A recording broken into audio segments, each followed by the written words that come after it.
Students, अब हम करते हैं जी 5th question number, class 11th statistics TR. Jain book. ठीक है जी। और रेंज के क्वेश्चन स्टार्ट किए थे लर्निंग बाय डूइंग के। 5th नंबर क्वेश्चन है जो आपकी इन बिटवीन दिए हुए हैं चैप्टर में, एंड में नहीं है एक्सरसाइज, वो हम कर चुके हैं और ऑलरेडी उसकी प्लेलिस्ट बना के अपलोड हो चुकी है बच्चे। और उसी में ये सभी उसी प्लेलिस्ट में 22 क्वेश्चंस के बाद ये भी मैं साथ में ही प्लेलिस्ट में ऐड ऑन कर दूंगी, सो दैट कि आप जब भी ऑन करो इसको पूरी प्लेलिस्ट आप ऑन कर लेना, चला लेना और साथ में अपनी रफ कॉपी लेकर, ठीक है बच्चे, उसकी खूब प्रैक्टिस करना, पहले खुद करना, जहाँ पर लगता है कि आप निकल क्यों नहीं रहा तब हेल्प लेनी है वीडियोस की, अदरवाइज नहीं लेनी बच्चे। अगर खुद निकलते जाते हैं तो आपको ज़रूरत नहीं है वीडियोस देखनी। अगर जहाँ पर लगता है कि आपकी प्रॉब्लम सॉल्व नहीं हो रही, आंसर में क्यों डिफरेंस आ रहा है, ठीक है, so this is the reason कि बस मैं वीडियो सोल्यूशंस बच्चे इसलिए अपलोड करती हूँ। चलिए देखिए 5th क्वेश्चन है डिस्क्रीट सीरीज का 5th और लास्ट क्वेश्चन, 5th यहाँ जी डिस्क्रीट के 2 गिवन एक्चुअली डिस्क्रीट सीरीज के। वेरी इजी वेरी सिंपल, इसमें भी फिर से आपको बताते हैं, इसको हम कंसीडर नहीं करते, ठीक है। यानी कि फ्रिक्वेंसी डाटा को याद रखना, इसको फ्रिक्वेंसी एरे भी बोलते हैं, इस सीरीज को फ्रिक्वेंसी डाटा जो हमारा ये होते हैं इसको कंसीडर नहीं करते। वैसे मैं डाटा को रीड करना बता देती हूँ कि गिवन कैसे होता है बच्चे, आपको सभी को पता होना चाहिए कि अगर कोई पूछ ले कि कैसे क्या चीज़ दी हुई है कि हमें समझ नहीं लग रहा है, यानी कि क्या है, मेरी फैक्ट्री में मेरी कंपनी में number of workers 15 number of workers ऐसे हैं जिनको मैं वेजेस पे करता हूँ daily wages 7। 10 workers employees, workers कहेंगे, ठीक है, लेबर या वर्कर्स कहेंगे, एम्प्लॉयज़ को हम सैलरी देते हैं। बेसिकली एम्प्लॉयज़ को सैलरी दी जाती है हमेशा, वर्कर्स को लेबर क्लास को वेजेस दी जाते हैं, मजदूरी दिहाड़ी दी जाती है। 12 वर्कर्स ऐसे हैं जिनकी सैलरी वेजेस 8 है। 18 वर्कर्स 18 वर्कर्स ऐसे हैं जिनको मैं 9 रुपीज़ देता हूँ, ठीक है। टोटल 18 कुछ ना कुछ ऐसे हैं, राम श्याम मोहन, ठीक है, ऐसे कुछ सीता गीता, टोटल लगा लीजिए 18 ऐसे 9 देता हूँ।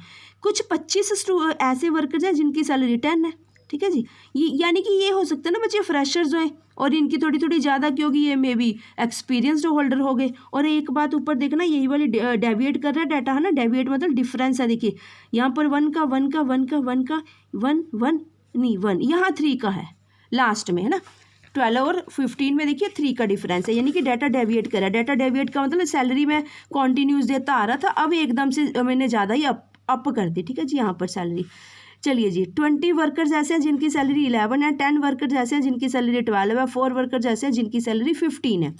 ये बच्चे यहाँ पर वैसे मैंने ये समझाया था सो दैट आप स्टूडेंट्स को भी ऐसा एनालिसिस करना आ जाए डाटे का कि क्या गिवन है। ये डबल हमें रट्टा लगवाया जाता है कि अगर एक लाइन दी है तो इंडिविजुअल सीरीज़ होती है, अगर 2 लाइन्स दिया तो डिस्क्रीट सीरीज़ होती है, अगर 10 to 20 20 to 30 है वो कॉन्टीन्यूस सीरीज़ होती है। हमें देखना पड़ना, एनालिसिस करना, उसको आंसरिंग करनी आनी चाहिए कि किस टाइप का क्या डाटा है, ठीक है जी। बस इसलिए बताया था बच्चे, अदरवाइज हमारा क्वेश्चन तो 1 मिनट का क्वेश्चन है। देखिए इसको छुपा लेते हैं हमारा, ठीक है। 15 - 6 दैट इज रेंज, ठीक है जी, 9 आ गया। After that coefficient of range 15 - 6 upon में 15 + 6। देखिए यहाँ पर देखिए बच्चे, आपकी थोड़ी इजीनेस के लिए हमने ये कैलकुलेट किया हुआ है। देखिए यहाँ पर find out the range and coefficient of range from the following data. Daily basis हो गया अपने, ये होगा, ठीक है। आप बच्चों ने बच्चे क्या करना है, अगर तो आपको बुक से क्वेश्चंस मिल जाते हैं वेल एंड गुड है, नहीं मिलते तो सिर्फ यहाँ से क्वेश्चंस उतारिए रफ कॉपी पे, उसको सॉल्व करिए। आफ्टर दैट आप चेक करिए कि आपका आंसर टैली हो गया हमारे साथ। रेंज आ गई 9 आ गई जी। Coefficient of range CR, capital R और कैपिटल CR से भी डिनोट कर सकते हो, ठीक है बच्चे। जो HPSC वाले स्टूडेंट्स हैं वो थोड़ी थोड़ी बच्चे इन फिगर्स को, डाटा को रेंज से ही लेकर चलना, क्योंकि अगर आप रेंज की हिंदी ढूंढोगे, हिंदी करोगे, वेरी टिपिकल हो जाएगा, ठीक है। हिंदी लिखने में ही मिस्टेक्स हो जाएंगी आपकी, ये बात ध्यान रखना। कोफिशिएंट की हिंदी ढूंढोगे, लिखोगे, वो लिख ही नहीं पाओगे। वैसे ये सब कुछ हिंदी में लिख लेना अगर थ्योरेटिकल पोर्शन होता है, पर न्यूमेरिकल पोर्शन में ट्राई कीजिए ये आप एज इट इज़ ही, ये जो वर्ड्स हैं इंग्लिश के एज इट इज़ ही लर्न करिए।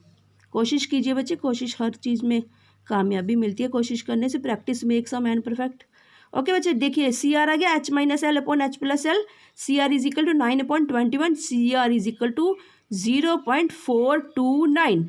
अगर इसको हम अप्रॉक्स में करना है, ठीक है, 429 3 डेसिमल फिगर्स में भी डाटा दे सकते हैं। अगर अप्रॉक्स में करना है तो हमारा आंसर आएगा 0.43।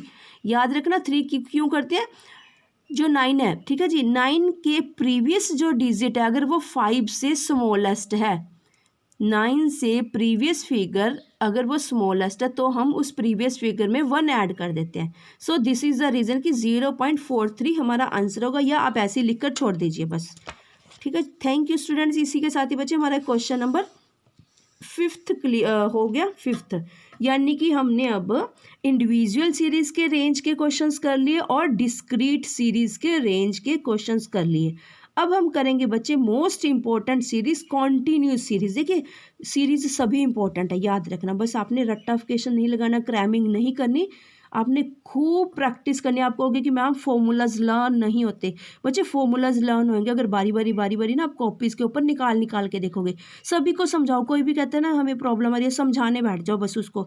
समझाते समझाते आपके फॉर्मूलाज लर्न हो जाएंगे, आपको रटने की ज़रूरत नहीं पड़ेगी उन फॉर्मूलाज को, बस टिप्स पे हो जाएंगे। अगर फॉर्मूलाज आपके टिप्स पे हो गए, सीरीज़ क्लैरिफिकेशन होगी, बस कंसेप्ट है, कुछ नहीं बच्चे। जैसे अकाउंट्स में होते हैं ना कंसेप्ट, यहाँ पर भी बहुत सारे कंसेप्ट हैं और इसी के साथ फॉर्मूलाज भी हैं, ये याद रखना बच्चे। +1 क्लास आपकी बेस क्लास है, अगर यहाँ कुछ भी इग्नोर कर दिया तो आपकी जो +2 के मार्क्स है उसकी सेटिंग ख़राब हो जाती है। ठीक है, ध्यान रखना। और कंसेप्ट क्लियर नहीं हो पाता बेसिकली, ये +1 में जो आप सब कुछ गेन कर लोगे, आपको +2 में कहीं कुछ भी नहीं देखने को मिलेगा। आपको वापस से कुछ भी कंसेप्ट क्लियर करने के लिए अपनी +1 की बुक्स ही दोबारा से उठा के रीड करनी पड़ेगी। ठीक है जी। इवन ऑफ दैट जो ग्रेजुएट या पोस्ट ग्रेजुएट या रिसर्चर्स होते हैं वो भी +1 की बुक्स उठाकर डाटा देखते हैं, कुछ भी कंसेप्ट, क्योंकि +1 से बेस स्टार्ट होता है। पहले वो +2 में से कुछ डाटा एनालिसिस करते हैं, रीड करते हैं, कंसेप्ट क्लियर करते हैं, फिर धीरे धीरे अपर लेवल पर चलते हैं। सो दैट बच्चे बस आपने भी खूब अच्छे से प्रैक्टिस करनी है न्यूमेरिकल्स की, क्योंकि इकोनॉमिक्स ऐसा सब्जेक्ट है, इकोनॉमिक्स, मैथ और अकाउंट्स 100% सिक्योर सब्जेक्ट है, आपके फुल मार्क्स आ सकते हैं अगर आप खूब अच्छे से प्लानिंग करो दिमाग में कि कैसे कैसे मैंने टाइम सेव कहाँ से करना है, सबसे मोस्ट इंपॉर्टेंट चीज़। ठीक है बच्चे, एक ही क्वेश्चन 2 नंबर का, उसी पे ही नहीं बैठे रहना, फटाफट दिमाग में सेटिंग करके चलनी है कि जल्दी से जल्दी मेरा पेपर आता होएगा। सभी को सब कुछ आता होगा बच्चे, बस प्रॉब्लम आ जाती है एंड में हम आकर कहते हैं कि हाय हमारा तो क्वेश्चन आ गया, आता था। ये नहीं होना चाहिए बिल्कुल भी, कुछ भी नहीं छोड़ कर आना बिल्कुल भी। बस थैंक यू स्टूडेंट्स, इसी के साथ बच्चे ख़त्म करते हैं। Thank you.